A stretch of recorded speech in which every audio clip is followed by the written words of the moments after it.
আজকে আমরা থার্মোডাইনামিক্সের ষষ্ঠ অধ্যায়ের একটি গুরুত্বপূর্ণ প্রমাণ দেখব। প্রমাণটি হলো অ্যাডিয়াবেটিক প্রক্রিয়ায় প্রমাণ করো যে W is equal mr into T2 minus T1 divided by 1 minus gamma, অথবা W equal P2 V2 minus P1 V1 divided by 1 minus gamma. সমাধান: মনে করি m কেজি ভরের কোনো গ্যাসকে অ্যাডিয়াবেটিক্যালি তাপ দিয়ে প্রাথমিক পর্যায় এ হতে বিতে উন্নীত করা হলো। এক কথায় অ্যাডিয়াবেটিক্যালি প্রক্রিয়া বা রুদ্ধতাপীয় প্রক্রিয়ায় আমরা কি করলাম, একটি গ্যাসকে তাপ দিলাম। তো তাপ দেওয়ার ফলে এই অবস্থা থেকে এখানে বি অবস্থায় উন্নীত করা হলো,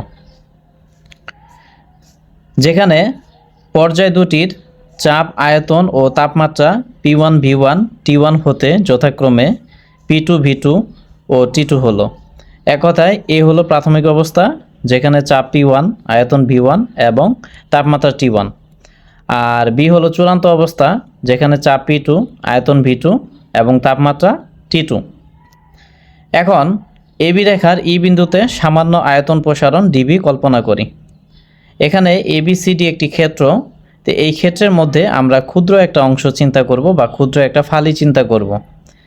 এখানে বাম থেকে ডান দিকে যে রেখা আছে এটি আয়তনকে ইন্ডিকেট করে বা আয়তনকে নির্দেশ করে, আর নিচ থেকে উপরে যে রেখা আছে এই রেখাটি চাপকে নির্দেশ করে। এখন যেহেতু আমরা এখানে একটি ক্ষুদ্র ফালি বা ক্ষুদ্র অংশ চিন্তা করছি, তাহলে এই রেখাটা মূলত আয়তন। যেহেতু এই অংশটি ক্ষুদ্র, তার মানে এই অংশে আয়তনও ক্ষুদ্র হবে। এক্ষেত্রে কি হবে? এক্ষেত্রে আয়তনকে আমরা ডিভি ধরে নিলাম, এক কথায় ক্ষুদ্র পরিমাণ আয়তন। যেহেতু আয়তনের পরিমাণ ক্ষুদ্র, সেক্ষেত্রে চাপকে আমরা স্থির ধরতে পারি।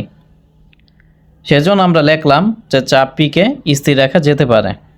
তাহলে ক্ষুদ্র প্রসারণে গ্যাস কর্তৃক সম্পাদিত কাজ। আমরা জানি যে কোনো গ্যাসে তাপ প্রয়োগে যদি আয়তনের প্রসারণ ঘটে তাহলে কৃতকাজ হয়।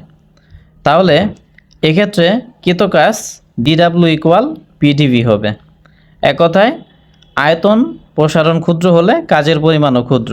ভি মূলত আয়তন আর ডি মানে ক্ষুদ্র বোঝানো হয়েছে। এক কথায় ডিবি মানে ক্ষুদ্র আয়তন, ডাব্লু মানে কাজ, আর ডি মানে কি? কাজের ক্ষুদ্র অংশ। তার মানে ডিডাব্লু দ্বারা কাজের ক্ষুদ্র অংশকে বোঝানো হয়েছে।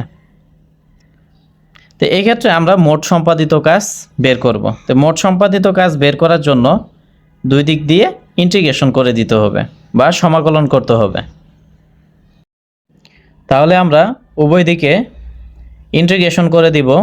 এখানে ডিডাব্লু মানে কাজ, কাজের সর্বোচ্চ লিমিট ডাব্লু এবং সর্বনিম্ন লিমিট 0। তারপরে এখানে ডিভি, ডিভি মানে আয়তন, আয়তনের সর্বোচ্চ লিমিট V2 এবং সর্বনিম্ন লিমিট V1। যেহেতু আমরা দুটি পর্যায়ে ধরে নিছি, একটি হলো প্রাথমিক পর্যায়ে আয়তন V1 ধরে নিছিলাম, আরেকটি হলো চূড়ান্ত পর্যায়ে আমরা আয়তনকে V2 ধরে নিছিলাম।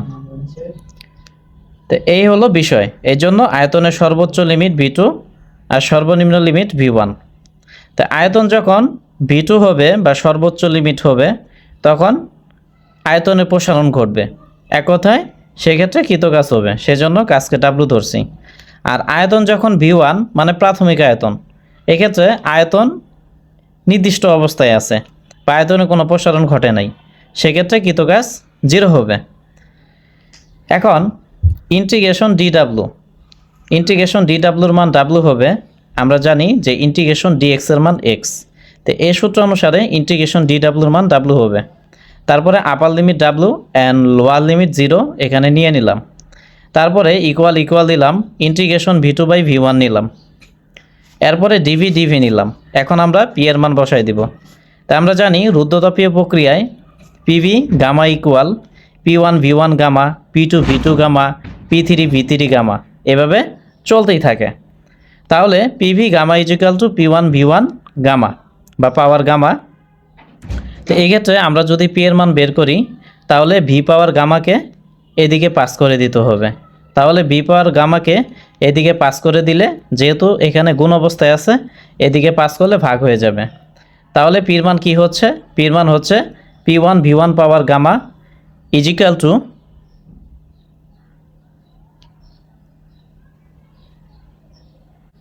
তাহলে পি এর মান কি হচ্ছে? P equal P1 V1 power gamma divided by V power gamma. এখন এখানে আমরা পি এর মান P1 V1 power gamma divided by V power gamma এখানে বসাই দিব। তাহলে পি এর পরিবর্তে এটা বসাই দিলাম। দেওয়ার পরে এখন এখানে লিমিটকে ভেঙে দিব বা লিমিট বসাই দিব। তাহলে ডাব্লুর লিমিট একবার আপার লিমিট ডাব্লু হবে, তার মানে ডাব্লুর পরিবর্তে ডাব্লু নিলাম, সূত্রে মাইনাস নেব।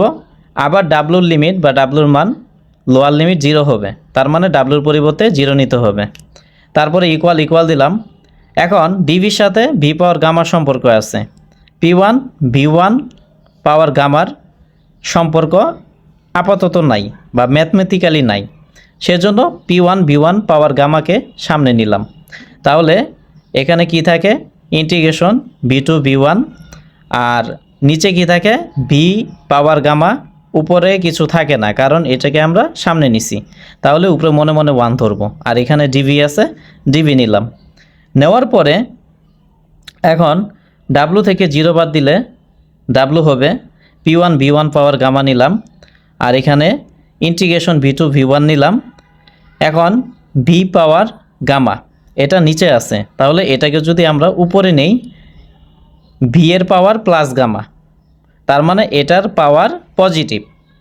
যদি এটাকে উপরে তুলি তাহলে প্লাস গামা থেকে মাইনাস গামা হবে। এক কথায় পাওয়ার যদি পজিটিভ থাকে নেগেটিভ হবে, নেগেটিভ থাকলে পজিটিভ হবে। তার মানে এটাকে যদি উপরে তুলি প্লাস গামা থেকে মাইনাস গামা হয়ে যাবে। আর এখানে ডিভি ডিভি নিলাম। এখন ডাব্লু ডাব্লু নিব, P1 V1 পাওয়ার গামা নিলাম, ইন্টিগ্রেশন এর ফর্মুলা অ্যাপ্লাই করব। এখন আমরা জানি integration x to the power n dx, এটা সূত্র কি? x to the power n+1 divided by n+1। তাহলে integration x to the power n dx, এটা সূত্র কি? x মানে v পাওয়ার n+1, n মানে কি? Minus gamma, +1 divided by n+1। তাহলে n মানে কি? মাইনাস গামা, তারপরে +1। তারপরে এখানে V2 V1 নিলাম। এক কথায় আপার লিমিট অ্যান্ড লোয়ার লিমিট নিলাম। নেওয়ার পরে এখানে ডাব্লু ডাব্লু নিলাম, P1 V1 পাওয়ার গামা এটা নিলাম। তাহলে আমরা মাইনাস গামা +1 পরিবর্তে 1 মাইনাস গামা লিখলাম, এক কথায় সাজিয়ে লিখলাম। তারপরে এখানে ডাব্লু আছে, ডাব্লু নিলাম। এখানে P1 V1 power gamma P1 V1 power gamma নিলাম। তারপরে এখন এখানে লিমিট বসাই দিব। তাহলে ভি এর লিমিট একবার V2 হবে, তাহলে ভি এর পরিবর্তে V2 নিলে কি হবে? V2 পাওয়ার 1 মাইনাস গামা। সেজন্য আমরা V2 পাওয়ার 1 মাইনাস গামা নিলাম, সূত্রে মাইনাস নিলাম। আরেকবার ভি এর লিমিট বা ভি এর মান V1 হবে। তাহলে ভি এর পরিবর্তে V1 নিলে কি হবে? V1 পাওয়ার 1 মাইনাস গামা। সেজন্য V1 পাওয়ার 1 মাইনাস গামা নিলাম। এখন এখানে ডাব্লু ডাব্লু নিলাম, P1 V1 power gamma P1 V1 power gamma নিলাম, 1 মাইনাস গামা।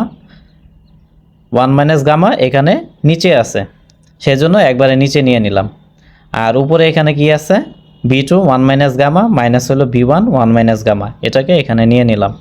তাহলে এখানে ডাব্লু ডাব্লু নিলাম, নিচে 1 মাইনাস গামা 1 মাইনাস গামা নিলাম। এখানে পদ আছে দুইটার সাথেই P1 V1 পাওয়ার গামা গুণ অবস্থায় আছে।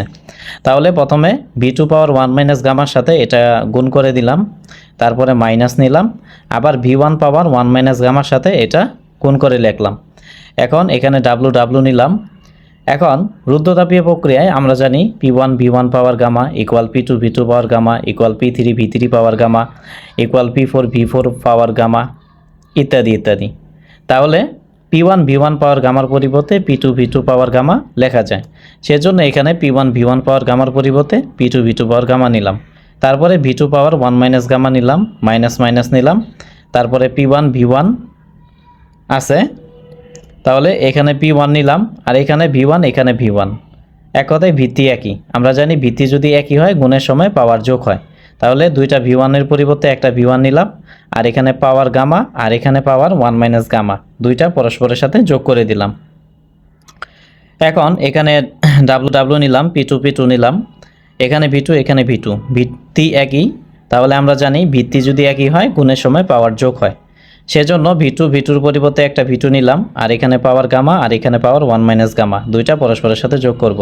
মাইনাস মাইনাস নিলাম, P1 নিলাম, প্লাস গামা আর মাইনাস গামা কাটাকাটি করলাম, তাহলে কি থাকে V1 পাওয়ার 1 মানে কি V1। এখন এখানে ডাব্লু নিলাম, P2 নিলাম, প্লাস গামা মাইনাস গামা কাটা যায়, তার মানে V2 পাওয়ার 1, V2 পাওয়ার 1 মানে কি V2, মাইনাস মাইনাস P1 আর নিচে 1 মাইনাস গামা নিলাম। এটাকে আমরা 1 নম্বর সমীকরণ দিব। এখন আমরা জানি PV = MRT। P হলো চাপ, V হলো আয়তন, M হলো গ্যাসের ভর, R হলো সার্বজনীন গ্যাসীয় ধ্রুবক, আর T হলো তাপমাত্রা। তাহলে প্রাথমিক অবস্থায় চাপ P এর পরিবর্তে P1 হবে, আয়তন V এর পরিবর্তে V1 হবে। M হলো গ্যাসের ভর, যার কোনো পরিবর্তন হবে না, সেজন্য M এর পরিবর্তে M নিছি। আর R হলো গ্যাসীয় ধ্রুবক, সেজন্য R এর পরিবর্তে R নিছি।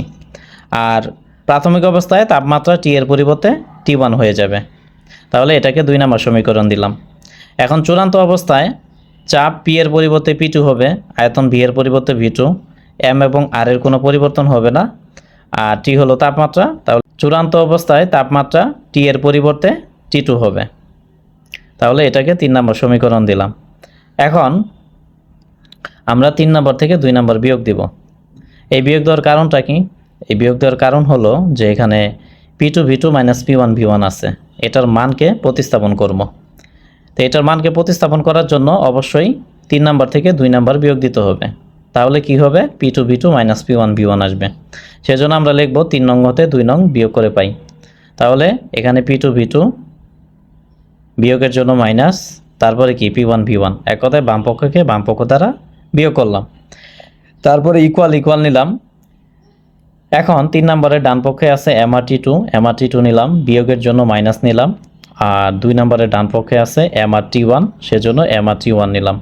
এখন এখানে এখানে MR কমন নেওয়া যায়, তাহলে কমন নেওয়া গেলে এখানে থাকে T2, তারপরে মাইনাস, এখানে থাকে T1। এখন এখানে যে মান পাইলাম P2 minus P1 = MR into T2 minus T1, তাহলে এই মানটা আমরা 1 নম্বর সমীকরণে এখানে বসাই দিব। এই জন্য লিখব প্রাপ্ত মান 1 নংয়ে বসিয়ে পাই। তাহলে ডাব্লু নিলাম, P2 minus P1 minus P1, এটার মান হলো MR T2 মাইনাস T1, সেজন্য আমরা MR T2 মাইনাস T1 নিলাম। আর নিচে 1 মাইনাস গামা আছে, 1 মাইনাস গামা নিলাম। তাহলে প্রমাণে এটিও থাকতে পারে, এটিও থাকতে পারে। যদি প্রশ্নে এ পর্যন্ত প্রমাণ থাকে, তার মানে এখানে আমরা প্রমাণিত লিখে দিব।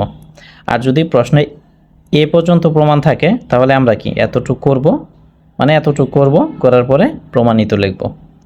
তাহলে এটি প্রাপ্ত প্রশ্নের সলিউশন।